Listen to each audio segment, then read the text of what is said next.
મિત્રો આજના વિડીયોની અંદર આપણે ટેટ ટાટની થોડીક વાત કરીશું અને એ પછી આ વિડીયોની શરૂઆત કરીશું। મિત્રો આજે ગુજરાતની અંદર ટેટની એક એવી વેવ ચાલી રહી છે કે જેની અંદર મોટા મોટા ક્લાસીસો વાળાને ખરેખર ખૂબ જ મજા આવી ગઈ છે। એ લોકો યુટ્યુબ પર આવે છે, લાઈવ આવે છે, 2, 3, 4 સારા ડેમો લેક્ચર્સ આપે છે। એની અંદર એ લોકો કમિટમેન્ટ્સ કરે છે કે અમે તમને પાર્ટ 1 અને પાર્ટ 2 ની આવી તૈયારી કરાવશું, આવું મટીરિયલ પ્રોવાઈડ કરશું। પણ જ્યારે વિદ્યાર્થી પૈસા ખર્ચીને એ ક્લાસની અંદર એનરોલ થાય છે અથવા તો સબસ્ક્રિપ્શન લે છે ત્યારે એ મટીરિયલ જુએ છે ત્યારે એને થાય છે કે ખરેખર આ પ્રકારનું તો પરીક્ષાની અંદર પૂછાયું જ નથી, આ લોકો ક્યાંથી લાવે છે, આ લોકો એનાલિસિસ કરે છે કે નહીં, આવું વિદ્યાર્થીને લાગે છે। અને મિત્રો આ વસ્તુ ખાસ ભાષાના વિદ્યાર્થીઓ સાથે તો બહુ જ થાય છે, કારણ કે એ લોકો ઓલરેડી એક તો માઇનોરિટીમાં છે।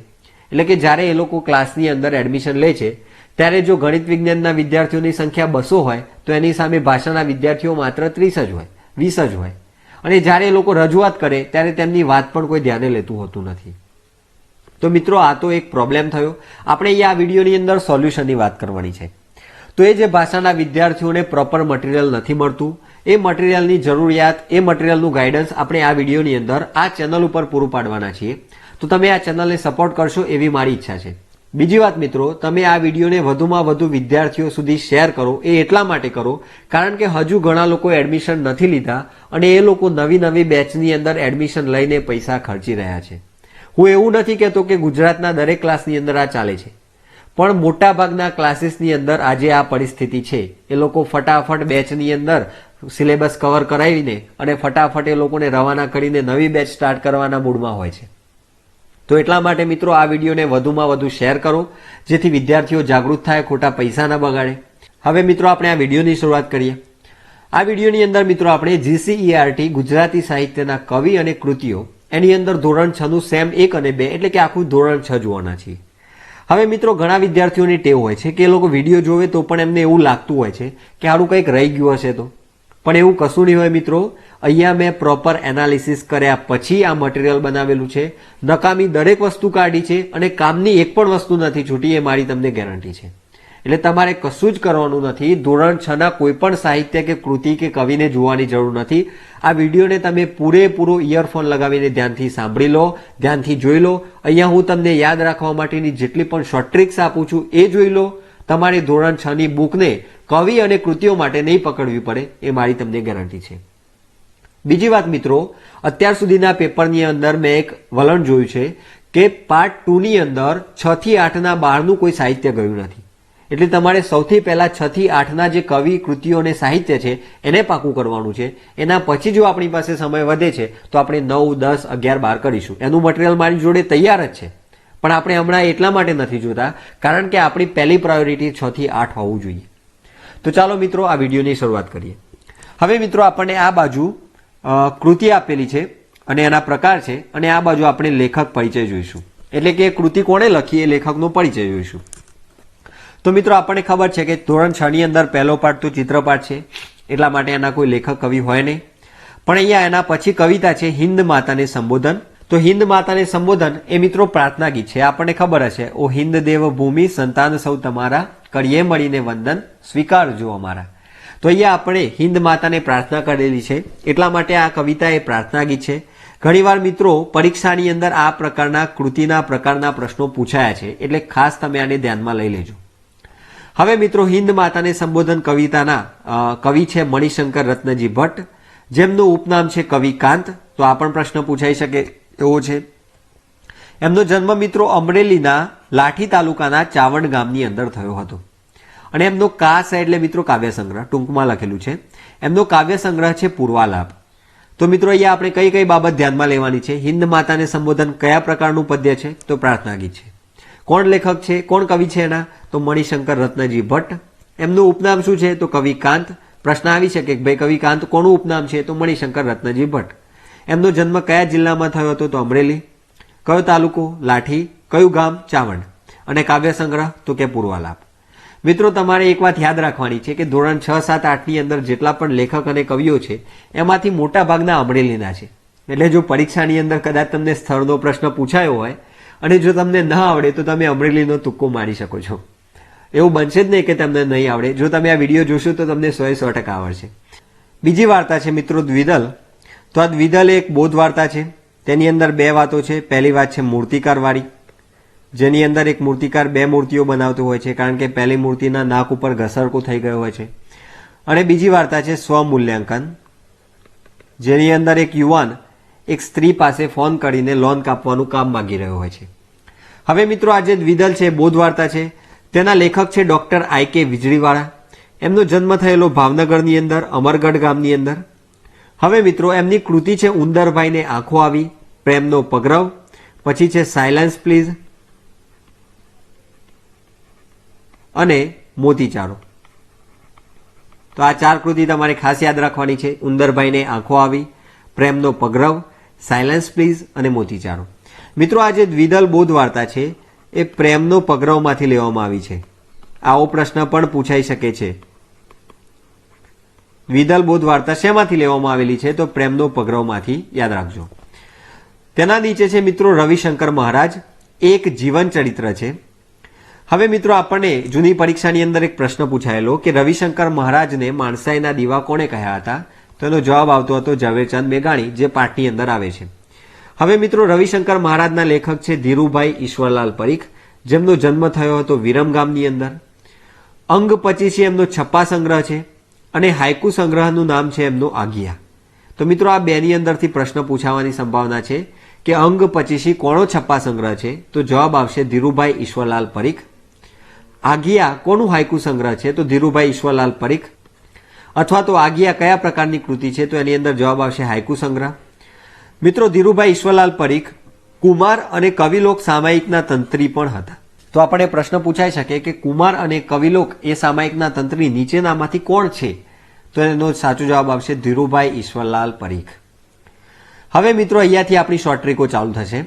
અહીંયા જે પદ્ય છે મહેનતની મોસમ, કવિતા તમે સાંભળેલી હશે. સોનાવરણી સીમ બધી બની, મેહુલે કીધી મહેર રે ભાઈ મોસમ આવી મહેનતની. તો આ એક પ્રકૃતિ ગીત છે. મિત્રો આના લેખક છે નાથાલાલ ભાણજી દવે. એમનો જન્મ થયેલો અમરેલીના ભુવા ગામમાં. જો મેં તમને કહેલું ને કે મોટાભાગના લેખક કવિઓ અમરેલીના છે, તો એમનો જન્મ થયેલો અમરેલીના ભુવા ગામની અંદર. એમના 3 કાવ્ય સંગ્રહો છે. પહેલો છે કાલિંદી, બીજો છે જાનવી, ત્રીજો છે અનુરાગ ને ચોથો છે પિયાબીન. 3 નહીં 4 કાવ્ય સંગ્રહ છે: કાલિંદી, જાનવી, અનુરાગ ને પિયાબીન. હવે મિત્રો એને કેવી રીતે યાદ કરીશું આપણે? તો મહેનતની મોસમ પ્રકૃતિ ગીત નાથાલાલ ભાણજી દવેએ લખેલું છે. અમરેલી ભુવા ગામમાં એમનો જન્મ થયો હતો. અને એના કાવ્ય સંગ્રહને યાદ રાખવા માટેની ટ્રીક અહીંયા છે. કાલિંદી, જાનવી, અનુરાગ એ 3 પિયાબેનના બાળકો છે. ખૂબ જ ઇઝી છે મિત્રો. કાલિંદી, જાનવી, અનુરાગ એ 3 પિયાબેનના બાળકો છે. તો આ રીતે આપણે આને યાદ કરીશું. એકવાર મારી સાથે બોલી લો: કાલિંદી, જાનવી, અનુરાગ એ 3 પિયાબેનના બાળકો છે. તો અહીંયા 4 કૃતિ આવી ગઈ: કાલિંદી, જાનવી, અનુરાગ અને પિયાબીન. હવે મિત્રો એના આગળ છે ભાલક પંથકની એક લોકકથા આવે છે, લેખણ જાલી ન રહી. ખૂબ જ સરસ વાર્તા છે. તો મિત્રો આના જે લેખક છે એ છે જોરાવરસિંહ દાનુભા જાદવ. એમનો જન્મ થયેલો ધંધુકાના આકરુ ગામની અંદર. એમના પુસ્તકો છે મરદ કસુંબલ રંગ ચડે, આપના કસબીઓ, મરદાઈ માથા સાટે અને લોકજીવનના મોતી. તો મિત્રો આ પુસ્તકોને યાદ રાખવા માટેની શોર્ટ ટ્રીક અહીંયા છે. જોરાવરસિંહ મમ આલો. મિત્રો નાના બાળકો મમ, ખાવાની જે વસ્તુ હોય એને મમ કહેતા હોય છે નાના બાળકો.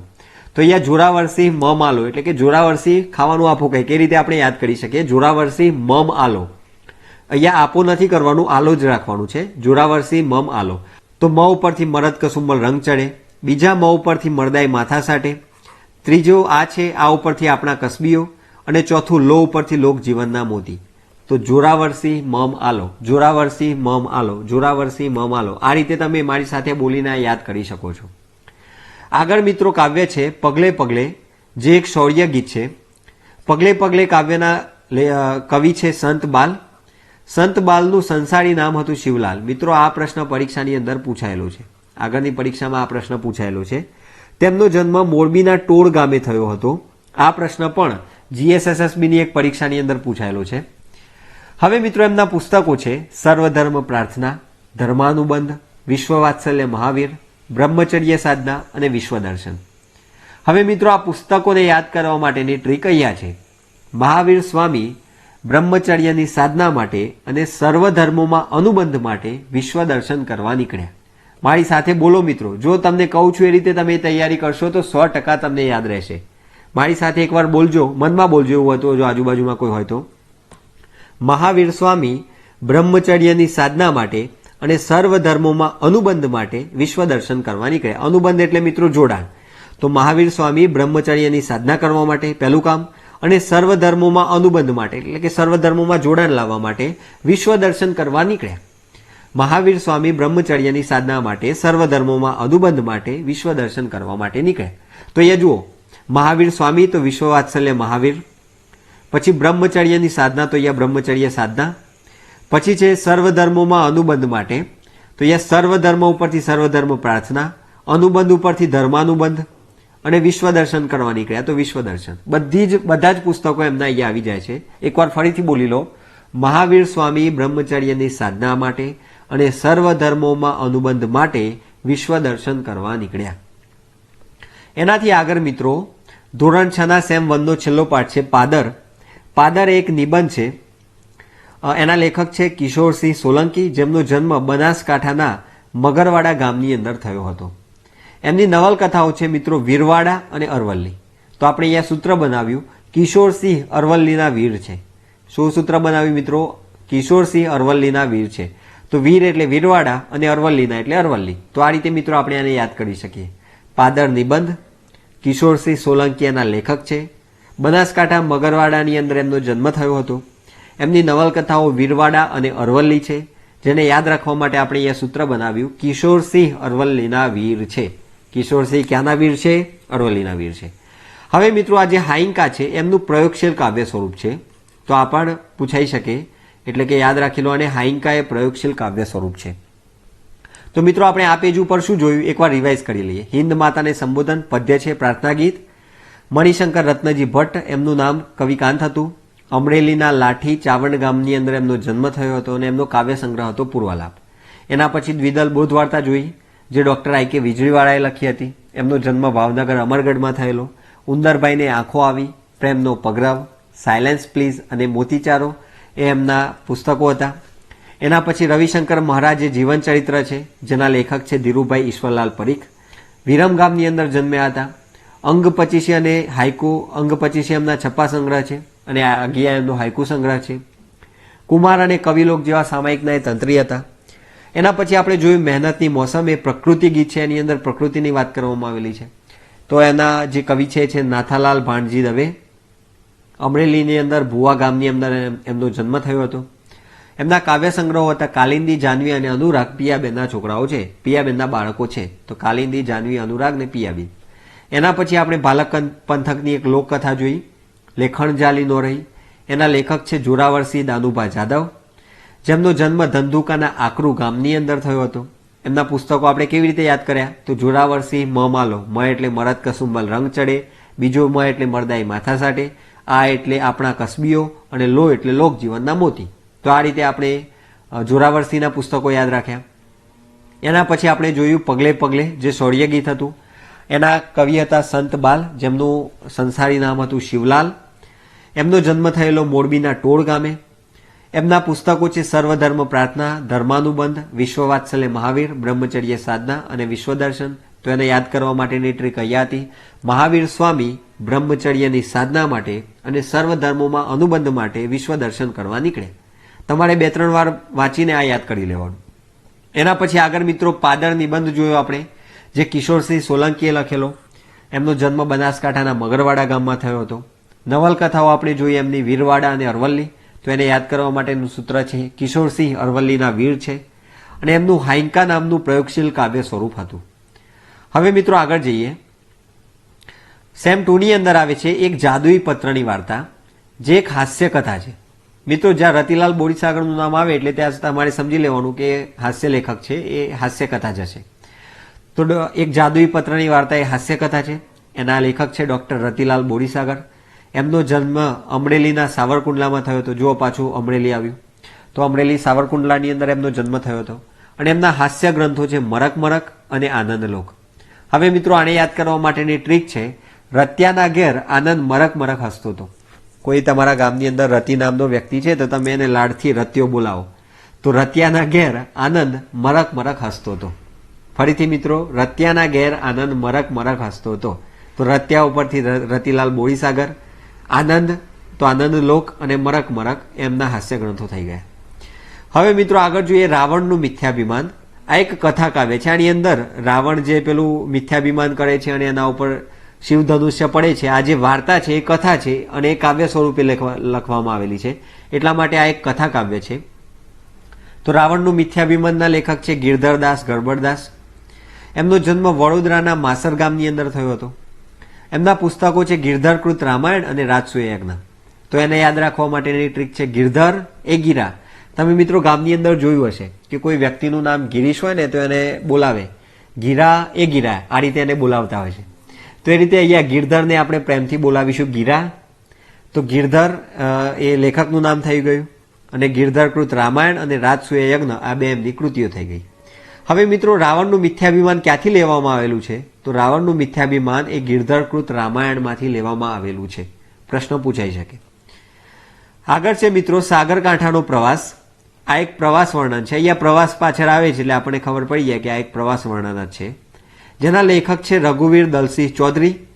એમનો જન્મ ગાંધીનગર બાપુપુરા ગામે થયો હતો. એમની નવલકથા છે ઉપરવાસ કથાયાત્રી, નાટક છે ઝૂલતા મિનારા અને નિબંધ છે સહરાની ભવ્યતા.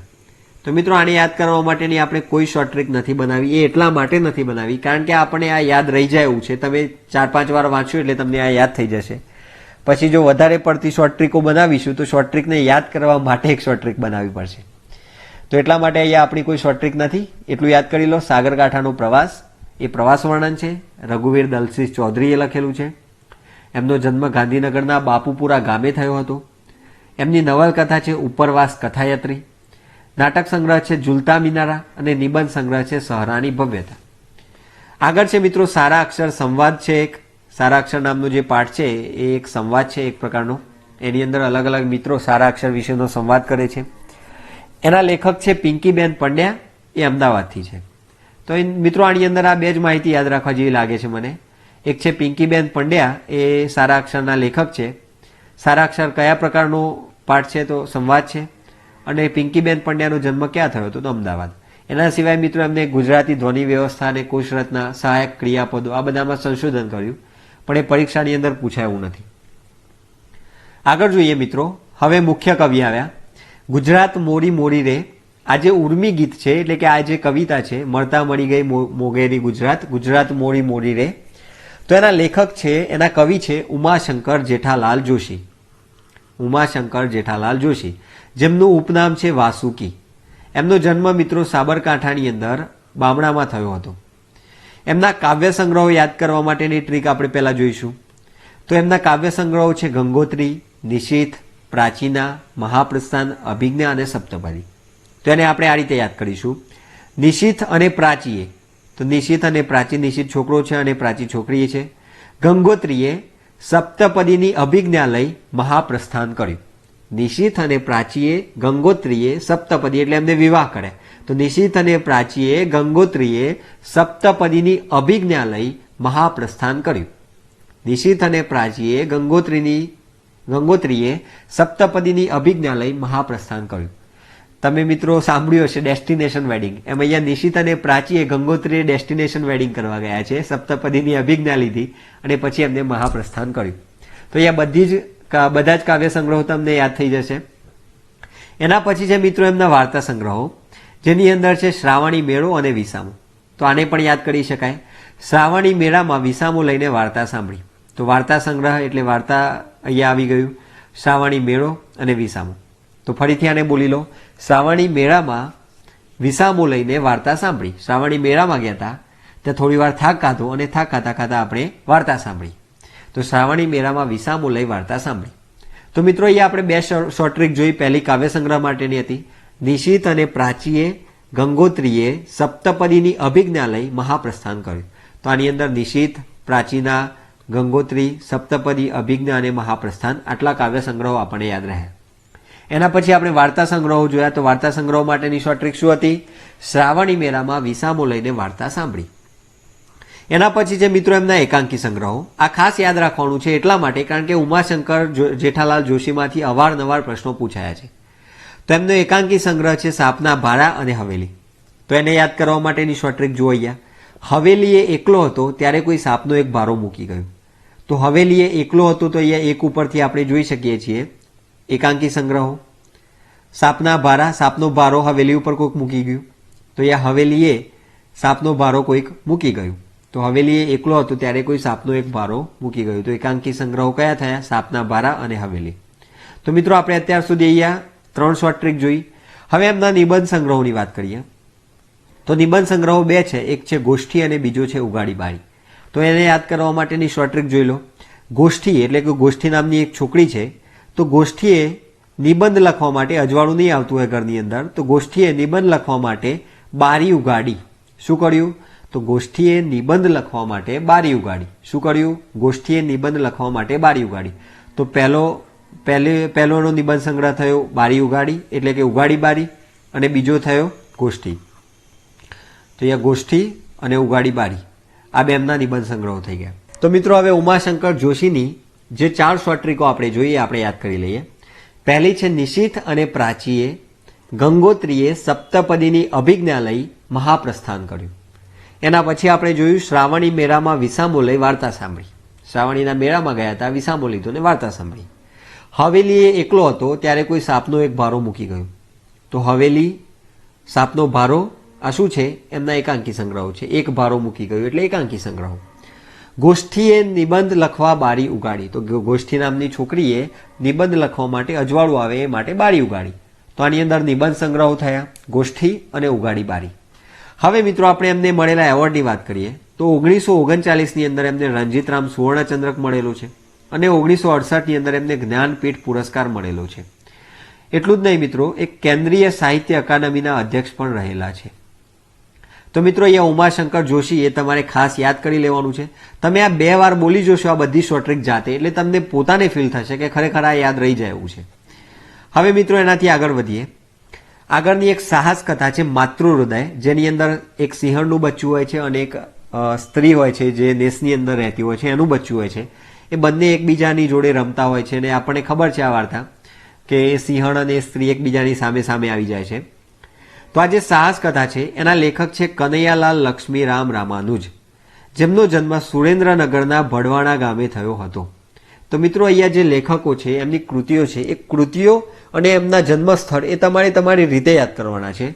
બાકી એમના પુસ્તકો યાદ કરાવવાની જવાબદારી મારી. તો અહીંયા તમે જુઓ કનૈયાલાલ લક્ષ્મીરામ રામાનુજ, જેમનો જન્મ થયેલો છે સુરેન્દ્રનગર ભડવાણા ગામે. હવે મિત્રો અહીંયાથી પ્રશ્ન પૂછાઈ શકે કે માતૃહૃદય એ કયા પ્રકારની કથા છે? તો એ સાહસ કથા છે. હવે મિત્રો એમના પુસ્તકોની વાત કરીએ, કનૈયાલાલ લક્ષ્મીરામ રામાનુજના પુસ્તકોની વાત કરીએ તો એની અંદર છે સાવજનું અપમાન, રીંછ દરબારમાં 11 રાતો, અપંગ તનના પણ મનના નહીં. તો એના માટેની આપણે અહીંયા એક શોર્ટ ટ્રીક બનાવી. અહીંયા સાવજનું અપમાન થયેલું છે એટલે કે એક સિંહનું અપમાન થયેલું છે. તો એ સિંહની પત્ની છે ભગવાન કૃષ્ણ નહીં એટલે કે કનૈયાને ફરિયાદ કરે છે. શું ફરિયાદ કરે છે? હે કનૈયા, રીંછના દરબારમાં અપંગ સાવજનું અપમાન થયું. શું કહે છે? હે કનૈયા, રીંછના દરબારમાં અપંગ સાવજનું અપમાન થયું છે. તો અહીંયા જુઓ મિત્રો, રીંછ દરબારમાં 11 રાતો પહેલી કૃતિ, અપંગ તનના પણ મનના નહીં બીજી કૃતિ, અને સાવજનું અપમાન ત્રીજી કૃતિ. તો સાવજનું અપમાન, રીંછ દરબારમાં 11 રાતો અને અપંગ તનના પણ મનના નહીં. તો મારી સાથે એકવાર બોલી જુઓ. હે કનૈયા, રીંછના દરબારમાં અપંગ સાવજનું અપમાન થયું. શું થયું? હે કનૈયા, રીંછના દરબારમાં અપંગ સાવજનું અપમાન થયું. તો અહીંયા કનૈયા ઉપરથી કનૈયાલાલ લક્ષ્મીરામ રામાનુજ પણ આપણને યાદ રહી જશે. આગળ વધીએ. આગળ છે સુગંધ કચ્છની. આ મિત્રો એક પત્ર લેખન છે, લખેલો છે ડૉક્ટર દર્શના ચમનલાલ ધોળકિયાએ. કચ્છના જ છે એટલે એમને કચ્છ વિશે પત્ર લખેલો છે. એમના પુસ્તકો છે મિત્રો નરસિંહ ચરિત્ર વિમર્શ, મહાભારત ચરિત્ર વિમર્શ, આઠે પહોર આનંદ રે અને પરિચય પર્વ. હવે મિત્રો આ જે પુસ્તકો છે એને કેવી રીતે યાદ કરવા? તો અહીંયા રહી શોર્ટ ટ્રીક. શોર્ટ ટ્રીક છે દર્શનાબેને મહાનર, તો આની અંદર બંને આવી ગઈ. જુઓ, મહા એટલે મહાભારત ચરિત્ર વિમર્શ અને નર એટલે નરસિંહ ચરિત્ર વિમર્શ. તો દર્શનાબેને મહાનર સાથે 8 કલાક વિચાર વિમર્શ કર્યો. કેટલા કલાક? 8 કલાક વિચાર વિમર્શ કર્યો. તો 8 ઉપરથી આઠે પહોર આનંદ આવી ગયું. અને તેમનો પરિચય લીધો. તો પરિચય ઉપરથી પરિચય પર્વ. તો અહીંયા મિત્રો આ સૂત્ર યાદ કરી લો. દર્શનાબેને મહાનળ સાથે 8 કલાક વિચાર વિમર્શ કર્યો અને તેમનો પરિચય લીધો. દર્શનાબેન કોઈક ન્યૂઝ ચેનલમાંથી આવ્યા હશે, તો એમને મહાનળ નામનો વ્યક્તિ છે, એનું 8 કલાક એની સાથે વિચાર વિમર્શ કર્યો અને એનો બરાબર પરિચય લીધો. તો દર્શનાબેને મહાનળ સાથે 8 કલાક વિચાર વિમર્શ કર્યો અને તેમનો પરિચય લીધો. ફરીથી મિત્રો મારી સાથે બોલી લો. દર્શનાબેને મહાનળ સાથે 8 કલાક વિચાર વિમર્શ કર્યો અને તેમનો પરિચય લીધો. દર્શનાબેને મહાનળ સાથે 8 કલાક વિચાર વિમર્શ કર્યો અને તેમનો પરિચય લીધો. તો મિત્રો અહીંયા સુગંધ કચ્છની એ પત્રલેખન ડોક્ટર દર્શનાબેન ચમનલાલ ધોળકિયા એના લેખક હતા. કચ્છ ભુજમાં એમનો જન્મ થયેલો. એમના પુસ્તકો છે નરસિંહ ચરિત્ર વિમર્શ, મહાભારત ચરિત્ર વિમર્શ, આઠે પહોર આનંદ રે અને પરિચય પર્વ. એનું સૂત્ર હતું દર્શનાબેને મહાનળ સાથે, એટલે કે મહા એટલે મહાભારત ચરિત્ર વિમર્શ, નર એટલે નરસિંહ ચરિત્ર વિમર્શ, મહાનળ સાથે 8 કલાક વિચાર વિમર્શ કર્યો. વિચાર વિમર્શ ઉપરથી આપણને ચરિત્ર વિમર્શ યાદ આવી જશે. અને 8 કલાક એટલે આઠે પહોર આનંદ રે અને પરિચય મેળવ્યો એટલે પરિચય પર્વ. તો આ સૂત્ર યાદ કરી લો અને એની સામે આ કૃતિઓ જોઈ લો એટલે તમને 100% યાદ રહી જશે. આગળ છે મિત્રો પ્રકૃતિ ગીત આવે છે, શેરિયા આવે સાદ. આપણે બધા ભણેલા હોઈશું. કુંજમાં કોયલ બોલતી એનો શેરિયા આવે સાદ, હાલને ભેરું આંબાવાડીએ પોળની તાજી યાદ. તો આ જે શેરિયા આવે સાદ છે એ પ્રકૃતિ ગીતના કવિ છે રાજેન્દ્ર કેશવલાલ શાહ. એમનો જન્મ થયેલો ખેડા કપડવંજની અંદર. યાદ રાખી લો, રાજેન્દ્ર કેશવલાલ શાહનો જન્મ ક્યાં થયેલો? ખેડા કપડવંજની અંદર. એમના બાલ કાવ્ય સંગ્રહો છે જે છે આંબે આવ્યા મોર, રૂમઝૂમ અને મોરપીંછ. તો એની ટ્રીક અહીંયા છે, રાજુએ આંબે આવેલા મોરના રૂમઝૂમ પીંછા જોયા. ચલો મારી સાથે તૈયાર કરો. રાજુએ આંબે આવેલા મોરના રૂમઝૂમ પીંછા જોયા. રાજુએ આંબે આવેલા મોરના રૂમઝૂમ પીંછા જોયા. તો અહીંયા પહેલી કૃતિ છે આંબે આવેલા મોર, પહેલી કૃતિ આ. બીજું મોર ઉપરથી આપણે જોઈ શકીએ મોરપીંછ અને રૂમઝૂમ ઉપરથી ત્રીજી કૃતિ રૂમઝૂમ. તો અહીંયા રાજુ એટલે રાજેન્દ્ર શાહ, એમની કૃતિ થઈ આંબે આવ્યા મોર, પછી મોરપીંછ અને રૂમઝૂમ. તો આંબે આવ્યા મોર, રૂમઝૂમ, મોરપીંછ એને યાદ રાખવા માટે ટ્રીક ફરીથી એકવાર બોલી લો. રાજુએ આંબે આવેલા મોરના રૂમઝૂમ પીંછા જોયા. ચલો મિત્રો એનાથી આગળ આવ્યા આપણે જોઈએ પૂરક વાંચનની અંદર કાબુલી સંવેદન કથા આવે છે. તો મિત્રો આજે કાબુલી છે એના ઓરિજિનલ લેખક છે રવિન્દ્રનાથ ટાગોર, પરંતુ એ કૃતિનું અનુવાદ કરેલું છે મહાદેવભાઈ હરિભાઈ દેસાઈએ, જેમનો જન્મ સુરતના સરસ ગામે થયો હતો. ક્યાં થયો હતો? સુરતના સરસ ગામે. એમની કૃતિઓ છે મિત્રો અંત્યજ સાધુનંદ, ઇબ્રાહિમ ચાચા અને સંત ફ્રાન્સિસ. કઈ કઈ કૃતિઓ છે? અંત્યજ સાધુનંદ, ઇબ્રાહિમ ચાચા અને સંત ફ્રાન્સિસ. તો અહીંયા આપણે એમની ટ્રીક જોઈએ. મહાદેવભાઈ, ઇબ્રાહિમ ચાચા અને સંત ફ્રાન્સિસ અત્યંત પાક્કા ભાઈબંધો છે, અત્યંત પાક્કા મિત્રો છે. મહાદેવભાઈ, ઇબ્રાહિમ ચાચા અને સંત ફ્રાન્સિસ અત્યંત પાકા મિત્રો છે, અત્યંત પાકા ભાઈબંધો છે. જે રીતે યાદ કરો તો અહીંયા મહાદેવભાઈ, એમની કૃતિ ઇબ્રાહિમ ચાચા, સંત ફ્રાન્સિસ અને અત્યંત ઉપરથી આપણે યાદ કરીશું અત્યંજ સાધુનંદ. તો અંત્યજ સાધુનંદ એ અત્યંત ઉપરથી આપણે યાદ કરવાનું છે. મહાદેવભાઈ, ઇબ્રાહિમ ચાચા અને સંત ફ્રાન્સિસ અત્યંત પાકા ભાઈબંધો છે. મહાદેવભાઈ, ઇબ્રાહિમ ચાચા અને સંત ફ્રાન્સિસ અત્યંત પાકા ભાઈબંધો છે. મિત્રો જન્મસ્થળના પણ પ્રશ્નો પૂછાય છે, એ તમે તમારી રીતે તૈયાર કરી લેજો, કારણ કે એવી કોઈ નિંજા ટેકનિક તમને આખા ગુજરાતમાં કોઈ નહીં આપે કે તમને ફટાફટ બધા નામ યાદ રહી જશે. Only revision is the key. એટલે કે આ જે વિડીયો છે એને તમે વારે વારે જુઓ, અથવા તો તમે આ જે મેં અહીંયા મટીરિયલ બનાવેલું છે એને તમે લખી લો. પીડીએફ હું એટલા માટે નહીં આપું મિત્રો, કારણ કે પીડીએફ મળે એટલે પછી પીડીએફ મટીરિયલ ખાલી મટીરિયલ સ્વરૂપે રહી જતું હોય છે, એની તૈયારી થતી નથી. એટલા માટે આની પીડીએફ હું નહીં આપું, તમારે આ મટીરિયલને લખી લેવાનું છે.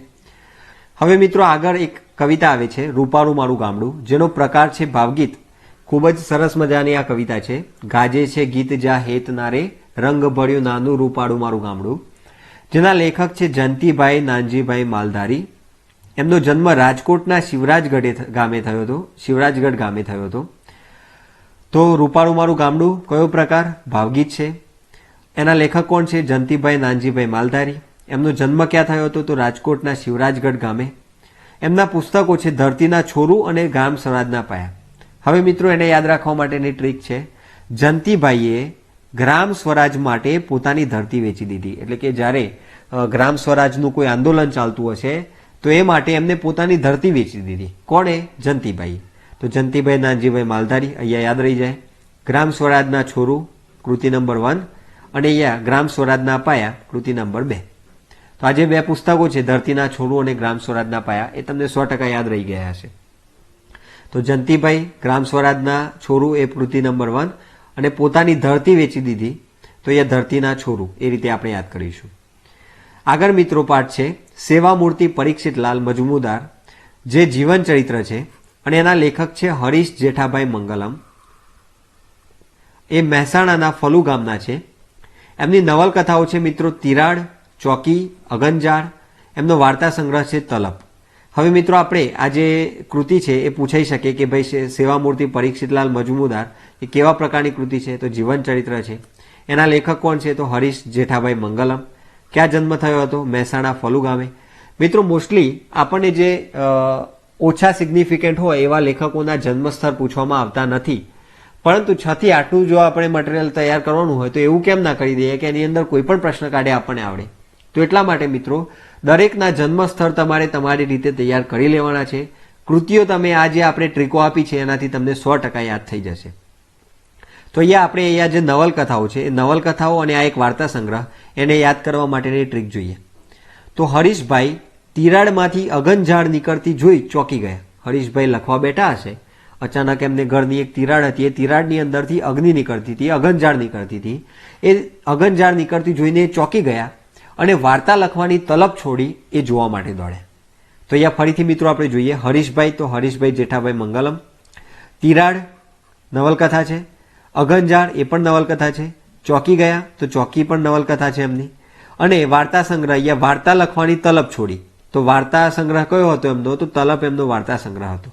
તો ફરીથી આ ટ્રીક મારી સાથે બોલી લો. હરીશભાઈ તિરાડમાંથી અગનઝાડ નીકળતી જોઈ ચોંકી ગયા અને વાર્તા લખવાની તલબ છોડી જોવા માટે દોડે. આ વસ્તુને ઇમેજિન કરો.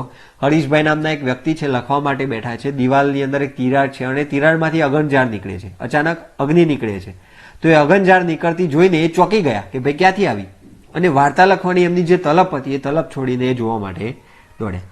તો મિત્રો આ વિડીયોની અંદર આપણે મારાથી પોસિબલ બને એટલી સરળ શોર્ટ ટ્રીકો આપીને મેં તમને આ જે કૃતિઓ છે, જે પુસ્તકો છે, જે કાવ્ય સંગ્રહો અને જે વાર્તા સંગ્રહો, નિબંધ સંગ્રહો છે એ યાદ કરાવવાની કોશિશ કરી છે. તો મિત્રો આ વિડીયોને વધુમાં વધુ ભાષાના વિદ્યાર્થીઓ સાથે શેર કરો, જેથી એ લોકો પણ તમારી જેમ જો કોઈ ક્લાસીસની અંદર પૈસા ભરીને ભરાઈ ગયા હોય એવી ફિલિંગ આવતી હોય તો એ લોકો પણ પોતાની તૈયારીને સારી રીતે કરી શકે. તો મિત્રો બીજી એક વાત અહીંયા નોંધ મેં લખી છે કે રિવિઝન કરજો લ્યા, બાકી ભૂલી જશો. એટલા માટે કારણ કે revision is the only key to remember anything. કંઈ પણ યાદ કરવું હશે આપણે રિવિઝન કરવું પડશે. તો એટલા માટે મિત્રો આ વિડીયોને યાદ કરી લો. કેવી રીતે? 2 વાર જોઈ લો, એવું હોય તો નોટની અંદર લખી લો, અને અહીંયા આપેલી મેં જે શોર્ટ ટ્રીકો છે એ શોર્ટ ટ્રીકોને તમે પોતે મોઢેથી 1-2 વાર બોલી જુઓ, તમને 100% યાદ રહી જશે. તો આ વિડીયોમાં મિત્રો આટલું જ. મળીશું નેક્સ્ટ વિડીયોની અંદર, અને આ વિડીયોને વધુમાં વધુ શેર કરો. Thank you.